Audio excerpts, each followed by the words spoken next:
volleyball, meron tayong objectives. Una na dito, send the ball over the net. Siyempre, hindi naman tayo makapaglaro ng volleyball kung wala tayong bola, kung wala tayong net, kung wala tayong team players. At kailangan natin isend yung bola sa net. Pangalawa, each team has 3 hits. Ang bawat team, meron lamang siyang 3 hits para hindi ma-out papunta sa kabilang team. Pangatlo, play with a service or hit by a server. Siyempre, hindi mo naman maisi-serve yung bola kung walang server. Dapat lagi merong nagsiservice papunta sa kabilang team. Pang-apat, dapat ay magtuloy-tuloy yung pag-hit ng bola. Saka lamang ito titigil kapag bumagsak na yung bola sa ground. At ibig sabihin nun, out na siya. Kung sino yung huling team na tumira ng bola, sa kanila yung score. Panglima, winning team. Kung sino yung nanalo, siya yung mag-rotate clockwise at sa kanila yung score. How volleyball started. Volleyball was invented by William G. Morgan, was born in the state of New York, has gone down history as the inventor of the game volleyball, to which originally gave the name Internet. The young Morgan carried out his undergraduate studies at the Springfield College of YMCA. Volleyball has come a long way from the dusty old YMCA gym of Holyoke, Massachusetts, USA, where the visionary Morgan invented the sports back 1895. It has seen the start of the centuries and the dawn of a new millennium. The reason why he decided to invent volleyball was because of his role that Morgan had the opportunity to direct numerous programs, exercise, and sports classes for the male adults. His leadership was widely accepted and appreciated, and his classes grew into large numbers. This is when he came to realize that different kind of competitive vocational game is needed in order for his program to stand out. What are the significant changes in volleyball? In equipment and facilities. There's statement that if you look good, you feel good. And if you feel good, you play good. And there's a truth in that statement. In facilities, the facilities or the length of volleyball court depends largely on the number of players participating. And equipment, we will start in jersey.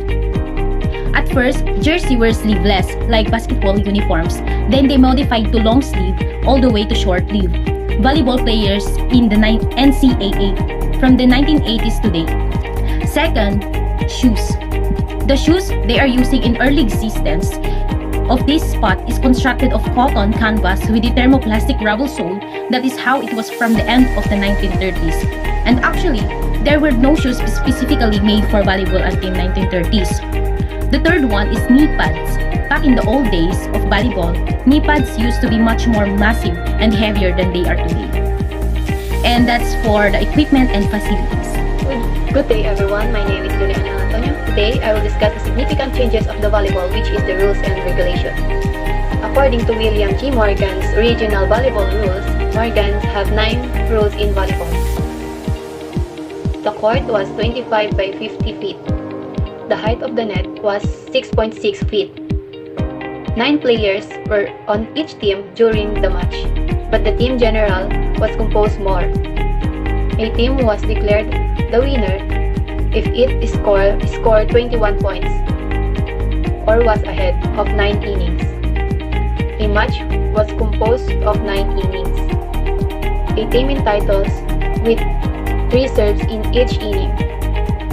There is no limit to the number of ball contacts for each team before sending the ball to the opponent court. A player can hit the ball more than hit. The player do not rotate.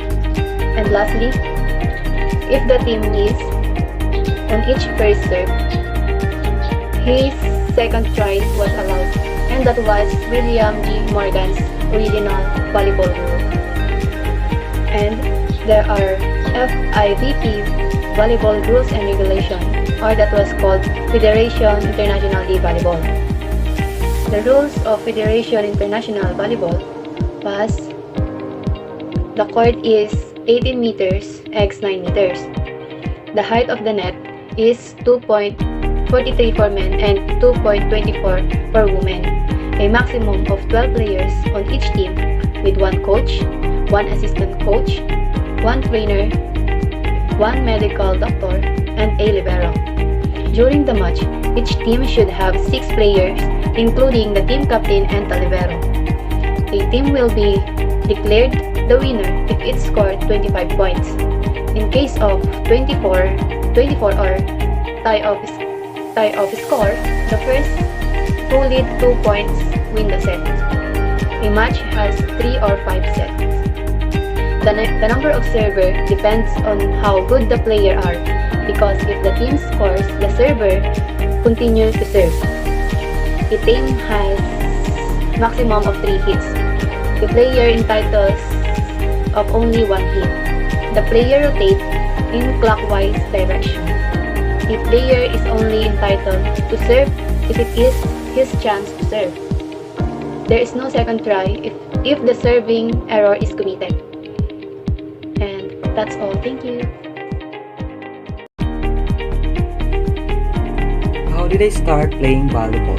So if I can still remember, I started playing volleyball when I was grade 9 and grade 10. So that time, I have a friends who motivate me to play this kind of sports. He told me that I will able to become a flexible and it has a lot of health benefit. But as to tell you, I'm not a varsity player. It's just I love and I enjoyed playing it. My favorite volleyball position is outside spiker and libero. I'm not pro in playing volleyball, but I still love to play it. And that would be all. Thank you. Who taught me and hopefully volleyballs. When I was in grade 6, my sister teach me how to play volleyballs, and I played with my family, my relatives, my friends, and if we have a free time, we will go in our court to play volleyballs. Actually, volleyball is not my kind of sports because my sport is swimming. But when I grow old, I stopped to swim because I didn't maintain my body.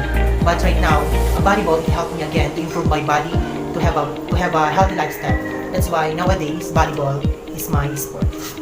Why do you like playing it, or why don't you like playing it? I like playing volleyball because aside from more enjoyment of the game, volleyball has many benefits. First, it's a fun way to burn calories. In addition, volleyball improves hand-eye condition, reflex and balance. Last but not the least, communication and is a social activity. Hi, I'm Erica Potter. I want to share about history trivia about volleyball. On 1895, William G. Morgan invented the game of volleyball, to which they originally gave the name Mintonette. On 1896, the game was renamed to volleyball. A.J. Spalding created the ball expressly for the game. 1910, Alwood S. Brown, YMCA Physical Director in Manila, introduced the volleyball in the Philippines. On 1913, included the Far Eastern Games in Manila, used 16 players. On 1916, National Collegiate Athletic Association published its rules in a series of articles. On 1918, the number of players per team was limited to 6. On 1922, the maximum number of authorized contacts with the ball was fixed at 3. On 1947, Federation International de Volleyball was established, international governing body of the game. 1964, volleyball was first played in the Olympics in Tokyo, Japan. 1996, beach volleyball since its introduction to the Olympic Games at Atlanta. And stunning success of the Swatch FIBA World Tour.